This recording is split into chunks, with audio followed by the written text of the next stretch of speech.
লাউ দুধ বা দুধ লাউ অথবা লাউয়ের পায়েস যেটাই বলেন না কেন এটা কিন্তু আমাদের বাঙালিদের অনেক পছন্দের একটা খাবার। হ্যালো এভরিওয়ান, আসসালামু আলাইকুম। কেমন আছেন সবাই? আশা করি অনেক ভালো আছেন। আলহামদুলিল্লাহ আমিও ভালো আছি। আজকে আপনাদের সাথে শেয়ার করব দুধ লাউ রেসিপি। যদিও রেসিপিটা পুরোটাই আমি তুলে ধরতে পারিনি, তারপরে যতটুকু ফুটেজ ছিল ততটুকু দিয়ে রেসিপিটা তুলে ধরেছি।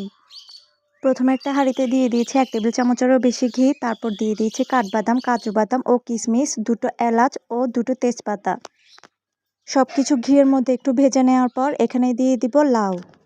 এখানে আমি ছোট্ট কচি একটা লাউ ছিলে কেটে ভালোভাবে ধুয়ে একটা গ্রেটার দিয়ে গ্রেট করে নিয়েছিলাম। এরপর গ্রেট করা লাউগুলো সিদ্ধ করে নিয়েছিলাম পানিতে। সিদ্ধ করার পর গ্রেট করা লাউগুলো থেকে ভালোভাবে পানি ঝরিয়ে তারপরে আমি ঘিতে বাদামের সাথে এটা দিয়ে দিয়েছি।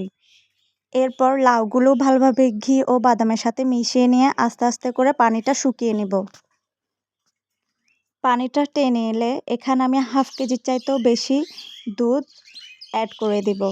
এখানে দুধটা আমি আগে থেকে জাল করে নিয়েছিলাম। এরপর দুধ ভালোভাবে লাউয়ের সাথে মিশিয়ে নেব। আপনারা কে কে বাসায় এই দুধ লাউ রেসিপিটা তৈরি করেন আমাকে কমেন্টে জানাতে পারেন, এবং কার কার বাসায় এটা পছন্দ অবশ্যই বলবেন। দুধ লাউয়ের সাথে ভালোভাবে মিশিয়ে নেওয়ার পর এখানে অ্যাড করে দিব চিনি। চিনিটা আপনারা আপনাদের পছন্দ মতো দিবেন। আমি এখানে 1/2 কাপের চাইতেও একটু কম চিনি অ্যাড করেছি। এরপর চিনি, লাউ আর দুধের সাথে ভালোভাবে নেড়েচেড়ে মিশিয়ে নেব।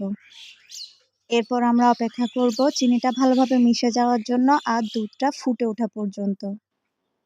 লাউয়ের সেমাইটা গ্রেট করতে হয় লাউ, আর সিদ্ধ করতে হয়, রান্না করতেও একটু সময় লাগে, তাই অনেকের কাছে ঝামেলার মনে হয়, কিন্তু খেতে অনেক মজার হয়। সবশেষে দুধ ফুটে উঠলেই নামিয়ে নিতে পারবো। অবশ্য নামিয়ে নেওয়ার আগে এখানে একটু নারকেল দিয়ে দিব। এখানে একটা টিপস, দুধ যদি সম্পূর্ণ টেনে ফেলে তাহলে নামানোর পর আর একটু দুধ অ্যাড করতে পারেন।